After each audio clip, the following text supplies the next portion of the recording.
यूं तो खुदगर्ज होना अच्छी बात नहीं है और खुदगर्ज होना भी नहीं चाहिए, लेकिन अकॉर्डिंग टू साइकोलॉजिस्ट जिंदगी में ना कई जगह ऐसी हैं जहां पे आपको खुदगर्ज होना पड़ता है और होना भी चाहिए।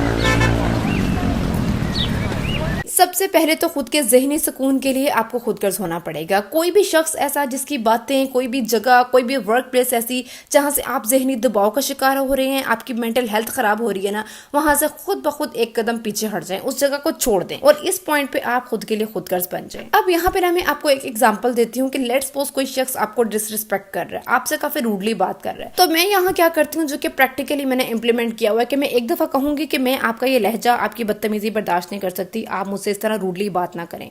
तो अगर पहली दफा बंदे के पुत्र बन के बात नहीं समझ आती ना, तो दूसरी दफा आप उस शख्स के लेवल पे आके बात करो, फिर देखना लातों के भूत किस तरह से सीधे होते हैं। तो इस पॉइंट पे आपको खुद के लिए खुदगर्ज होना पड़ेगा और खुद के लिए स्टैंड लेना पड़ेगा। अच्छा, यहाँ पे ना एक और एग्जांपल देती हूँ मैं आप लोगों को कि ना अक्सर लोग काफी चस्कोले होते हैं, उनको ना बड़ी गंदी आदत होती है कि इधर की बात उधर लगानी है, बार बार आके बताना कि फलाना तुम्हारे बारे में ये कॉम्प्लीमेंट दे रहा था, फलाने ने तुम्हारे बारे में ये बात कह दी। तो इस तरह से जो लोग ज़हनी मरीज बनाते हैं ना, उन लोगों के लिए तो मैंने एक असूल कायम किया है कि मैं उनसे सीधी स्ट्रेट फॉरवर्ड बात करती हूँ कि अगर फलाना मेरी बुराई कर ही रहा था तो आपने सुने ही क्यों? आप मेरी बुराई सुनने में इंटरेस्टेड थे तो आपने बैठ के उसकी इतनी लंबी चौड़ी कहानी सुनी। अगर आप मेरे साथ थोड़े से भी मुखलिस होते ना तो फौरन से उसको शट अप कॉल देते कि नहीं, मुझे उसके बारे में पता है, वो इस तरह की नहीं है, या फिर तुम उसके बारे में इस तरह से बात मत करो, मुझे अच्छा फील नहीं हो रहा है। लेकिन अगर आपको बहुत शौक है मेरी बुराइयां सुनने का, तो ये आप शौक अपने तक ही रखें। काइंडली मुझे आके मत बताएंगे फलाना तुम्हारे बारे में ये बात कह रहा था, क्योंकि इससे मुझे डिप्रेशन होता है, मुझे टेंशन होती है। तो इस पॉइंट पे आप अपने लिए खुदगर्ज हो जाएं, सेल्फिश हो जाएं।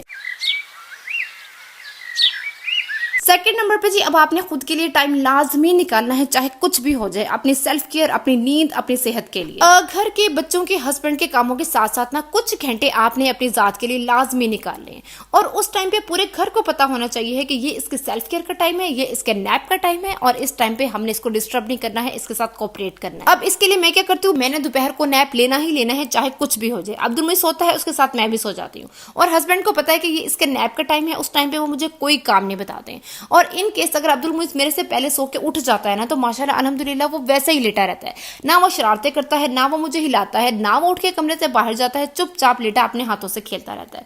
और फिर जैसे ही देखता है कि अब मेरी माँ ने आंखें खोल ली हैं, तो उसी टाइम पे फिर वो एक्टिव हो जाता है।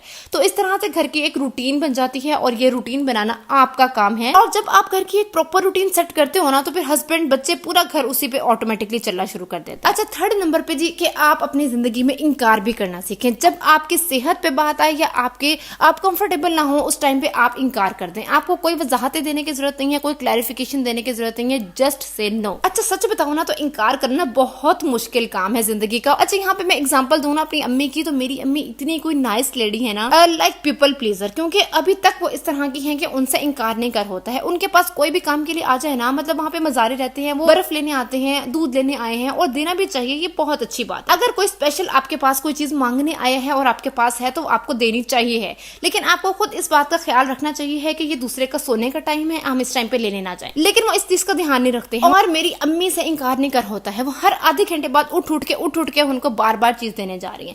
मेरी बहस इस बात पे होती है कि आप एक फिक्स टाइम रखें कि सुबह के 9 बजे, शाम के 4 बजे, इस टाइम पे सिर्फ चीज मिलेगी। इसके अलावा जब आप दोपहर का नैप ले रही हैं, आप किसी टाइम पे रेस्ट कर रही हैं, तो उस टाइम पे उनको इजाजत नहीं होनी चाहिए कि अब वो कोई चीज लेने के लिए आए। तो मैंने खुद अपनी लाइफ में इनकार करना बहुत मुश्किल से सीखा है, लेकिन जब आप एक दफा सीख जाते हो ना, तो इसके बाद जो आपकी जिंदगी में सुकून आता है वो मैं आपको बता ही नहीं सकती। और एक दफा फिर आप इस सुकून का मजा चख लो ना, तो फिर आप अपनी सेहत के लिए जब आप कंफर्टेबल नहीं होते हो तो इजीली ना कहना सीख जाते हो।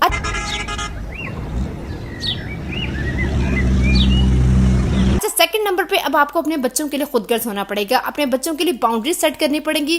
किसी को इस चीज की परमिशन नहीं होनी चाहिए कि आपके बच्चे को डिग्रेड करे, आपके बच्चे को कंपेयर करे, आपके बच्चे को अंडर एस्टिमेट करे, ऐसे कि आपका बच्चा जो है वो फिर जहनी दबाव का शिकार हो जाए। ये जो जनरेशनल ट्रॉमास चलते आ रहे हैं ना, इनको तोड़ना अब हमारी जिम्मेदारी है। हाँ, अगर किसी ने आपके बच्चे के बारे में कोई अच्छा मशवरा देना है तो well and good, most welcome है, आप दे। अगर मुझे अच्छा लगेगा तो मैं उस पर अमल भी करूंगी। लेकिन मेरे बच्चे के लिए क्या बेहतर है, वो क्या करता है, उसकी किस तरह से परवरिश करनी है, उस पर किस तरह से सख्ती करनी है, उसको क्या बात कब समझानी है, कैसे समझानी है, ये उसकी माँ से बेहतर और कोई नहीं जानता है। तो अपने बच्चों को लेके बाउंड्रीज सेट करें और वो बाउंड्रीज क्रॉस करने की किसी को परमिशन नहीं होनी चाहिए। अच्छा, 5th नंबर पे जी, टॉक्सिक रिलेशनशिप्स को ब्रेक लगाएं। कोई भी ऐसा रिश्ता जो कि आपको लगे कि मुझे इस्तेमाल कर रहा है, मुझे सिर्फ बातें निकलवाने के लिए या मुझसे फलां काम निकलवाने के लिए मेरा इस्तेमाल कर रहा है, उससे दूर हो। यहाँ पे अब आप खुद गर्जी का मुजाहिरा करें। अक्सर लोग इतने कुछ शातिर होते हैं, इतने कुछ चालाक होते हैं ना, मीठे मीठे बन के, मिसने घुन्ने बन के आपसे सारी बातें निकलवा लेते हैं और अपने बारे में हवा भी नहीं लगने देते हैं। और फिर अगर आपसे कोई ना कोई ऐसी बात निकल जाएगी ना, तो वही बात फिर आपके खिलाफ इस्तेमाल करेंगे। और जब आपको फील होना कि फलाना रिश्ता मेरा इस्तेमाल कर रहा था, उस रिश्ते को वहीं पे फुल स्टॉप लगा दे। और आइंदा जब भी वो आपसे कोई बात पूछने आए या बात निकलवाने आए ना, जस्ट आपने चुप कर जाना। आप एक दफा इग्नोर करेंगे, दूसरी दफा इग्नोर करेंगे और तीसरी दफा जब इग्नोर करेंगे ना, उसके बाद अगर वो बंदा जरा से भी सेल्फ रिस्पेक्ट वाला हुआ ना, तो खुद ही बंदे का पुत्र बन के पीछे हो जाएगा। मैंने अक्सर अपनी जिंदगी में लोग इस तरह से देखे हैं जो कि बार बार दूसरे के हाथों इस्तेमाल होते हैं और बार बार फिर इस चीज का रोना पिटना लगाते हैं। इस तरह के रिश्तों की बहुत ज्यादा कदर करें जो कि आपका ख्याल करते हैं, आपको पूछने आते हैं और बदले में आप भी उनको पूछें। जिंदगी में अपने असूल बनाएं, अपनी बाउंड्री सेट करें और खुद के ज़हनी सुकून के लिए कहीं ना कहीं खुदगर्ज होना सीखें और लोगों को इस चीज की इजाजत देना छोड़ें कि वो आए और आपका इस्तेमाल करें और आपको ज़हनी अजियत दे के जाएं। अगर मेरी आज की वीडियो पसंद आई है तो लाइक करें, कमेंट करें, शेयर करें और अगर मेरे चैनल पर नए हैं तो सब्सक्राइब करें। मुझे इजाजत, मिलते हैं नेक्स्ट वीडियो में। अल्लाह हाफिज।